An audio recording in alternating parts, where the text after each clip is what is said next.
Today is all about trees. I'm doing a mixed media art journal page with a focus on trees. I'm going to be walking you through step by step this process. I'm using some old paper, bits of paper, paint, gesso, glue, and my inspiration is this old painting that I did a few years ago. I can't wait to show you how to do this. This is so much fun and it doesn't take long, and I hope you join me. I'm using an old cookbook as my art journal. I've glued a couple of pages together. I do have videos on that. I can link to those in the description, but I have my book prepped. I've added some white gesso on top of the pages and some old book pages just to create a starting point for this art journal page. I grabbed an old painting that I did a couple years ago, and this is kind of the inspiration. I don't have an end painting in mind because I find if you lock in or you have if you have a vision of exactly what you want to paint, then the frustration can set in. So this is loosely an example of the kind of thing that I want to do, except with mixed media. But again, I'm not committed to one style or one type of painting. I'm going to see what emerges. This is my setup. I have parchment paper as my palette. I put different paints on there, but it's just so good for cleanup. It's really easy. So I put the paints on there, the paint colors that I'm going to use, just a coffee cup for water. I just have some old paintbrushes, some paints that I think I might want to use. And I have some stencils. I'm not sure if I'm going to use those, but I'm going to get started. I am going to be using an old book and old book pages to create the trees. And I'm just going to maybe paint some, what I would consider the background. I'm just going to grab, I don't know what color this is, gold green. I'm holding my brush loosely and I don't want to get locked into a specific idea. I do find if I have a vision in mind, especially when it comes to mixed media, I end up disappointed because I get stuck on what I want versus letting go and seeing what emerges. So that's what I'm doing here. And I love this blue color, so I'm just adding it for the sky. I don't think I put enough blue on my palette, so I'm going to get a lighter blue and mix them together. I like the messy look. 100% enjoy the messy look. So I'm just scratching it on there. And I like working with texture. I kind of like that texture there. So what I might do is grab a little bit of white gesso because I can't find my white paint. I know I bought a huge thing of white paint. No idea where it is. So I'm just grabbing some more gesso to sort of spread that out a bit. Gesso helps create a nice messy look. So I'm just adding a little more gesso to blend it a bit, but not too much because I really like those sort of messy, scratchy marks. Adding a little more of the dark blue in there. And I really like the way that looks. But now I want to build up here because if I'm going to have the trees here, there's going to, if you're in the woods or whatever, in the background, there's going to be some green, different colors, grays. Choosing a different color green. And I'm just playing around. I feel like this is probably something anyone can do, this sort of idea that I have in mind. I think anyone could do this on whatever kind of paper you want. I like how that looks. And I'm just building it up because I know that I'm going to put the trees on top of this. Now, I wonder if I should add some gray. And I don't want to do too much because, I don't know, I just don't want too much gray in there. Now remember, those pages I put on the bottom was just for texture and to thicken up the pages to prep for painting on and doing my mixed media on. So I don't mind covering it all up. I really like how that looks. I think that's really simple and I'm going to leave it. Definitely, I don't want to do too much. Sometimes I find if I do too much, then it ends up being too long, and sometimes simplicity is good. I have my pages and I have some scissors, and I think I'm just going to cut You could tear them as well. I like that. Again, a nice messy look, but for now I'm just cutting them in different sizes. And I'm probably going to rip some up as well because I don't like everything to be too tidy. I've got a whole bunch of ripped up paper ready to go on top of my background pages.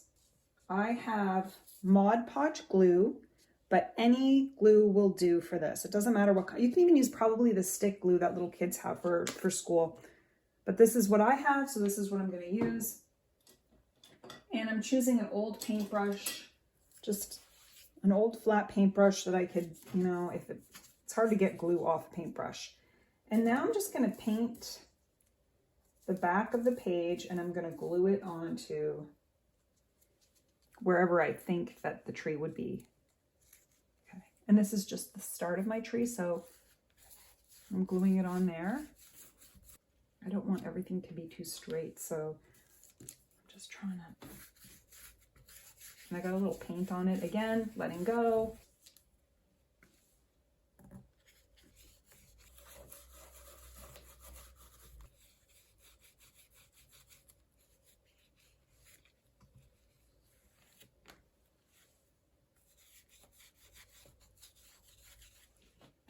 This is where the birch trees are, and I like the background. I do think I have to do something to bring this sort of together here. I might do a little more paint on the bottom there, just to lightly blend it together, but I don't want to blend too much. I'm not trying for perfection.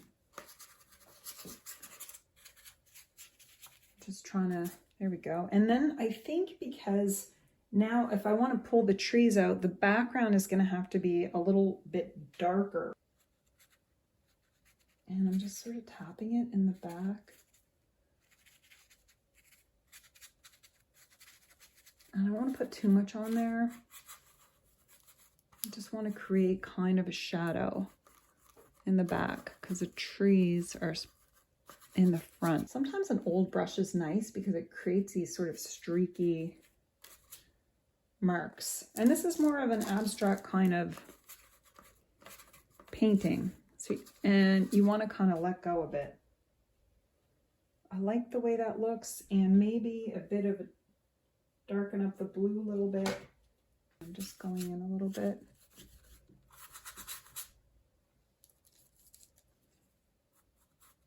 I don't want to go overboard.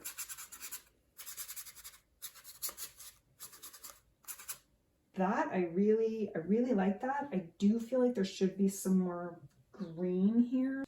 What I'm going to do is get a thinner brush like this and grab another green color. And I just kind of wanted to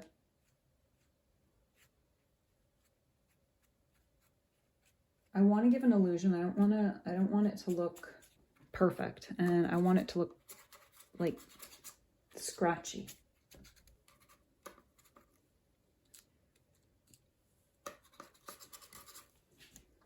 And I'm going to stop before I go overboard. I do wonder, I do have this scratchy tool, and I wonder if I scrape into it a bit, because again, I want this to sort of be kind of abstract. I don't want it to be perfect, obviously. Okay, I see some good scratchy marks there. And now I'm gonna play with these trees a touch, not too much, because I really like, except for that one, I really like how these look like trees. And now I want to create some kind of line on these trees, like I did with the other ones. So I have Payne's Gray, but I actually feel like the Payne's Gray is a little too dark. I'm gonna mix the Payne's Gray with a lighter color to make sort of a lighter gray. And I'm using this as my reference because I like how I have some of these shadowy marks. Maybe I don't want them to be as dark as this, but I like the way that looks.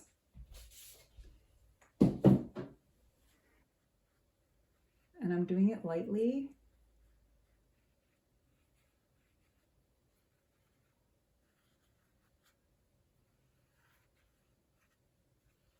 Very lightly, because I don't want it to stand out too much. I'm just trying to create, I do want it to sort of pop off the page and look like it's in the front versus in the back. I'm gonna play around with it a bit, but just a little. And now I'm just going with the flow and hoping for the best.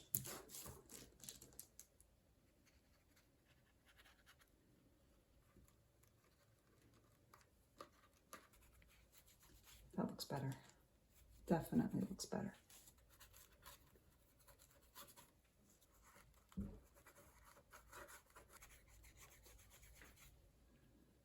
Maybe I'll add some gold and create almost another, like add some more dimension to the trees and maybe the background, but not too much. I have a really thin brush here and I'm gonna just dip it into the gold. And again, I'm referencing my other painting. And I'm just lightly gonna go back into the tree and add a little bit of gold to the birch trees.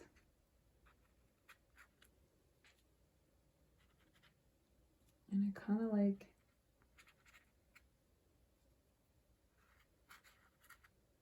making a bit of a scratchy mess there.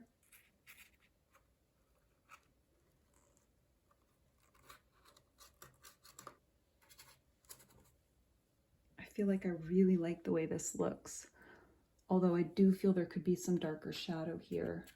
I know that I'm almost completed this art journal page, and so what I've done so that I don't overwork this and to prevent myself from overworking it, because I feel like, oh, I'm almost done. I feel like this looks really good. I just want a couple of shadowy parts down here. To prevent me from overworking it, I just cleaned up my whole art space and I left one tiny bit of paint. And I'm going to show you what I mean. So I cleaned my whole area up. I have one tiny bit of paint and a little visitor. I have one tiny little bit of paint that I want to use, and just to add some shadows here. So that's what I'm going to do. And now I know I will not overwork it simply because I cleaned everything up. The other thing with this piece too is I only used a few paintbrushes. I didn't use too many.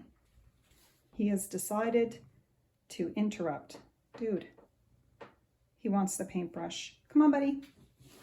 One thing I did want to mention is that I have had people ask me how they could support me in my art journey. So I have an online store where I sell digital downloads, and you guys can have a look at that and then include a link, and you can click on it and have a look at some of the digital downloads I have.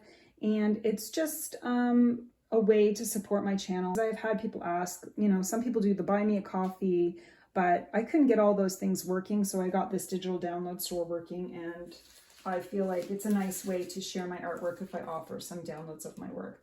Okay, so now I just took a little bit of paint on my brush. And again, I'm going to try to do some, I don't feel like it's dark enough. My paintbrush broke, and I took that as a sign to just stop the mixed media art journal page and call it a day. I really love how this turned out. I think anyone can do this. This is so much fun. I like all the scratchy marks. I think the gold really makes a difference. I'd love to hear from you if you're going to try this, or if you have tried it and how it turned out for you. I want to thank you guys so much for watching, and I hope you have a wonderful day.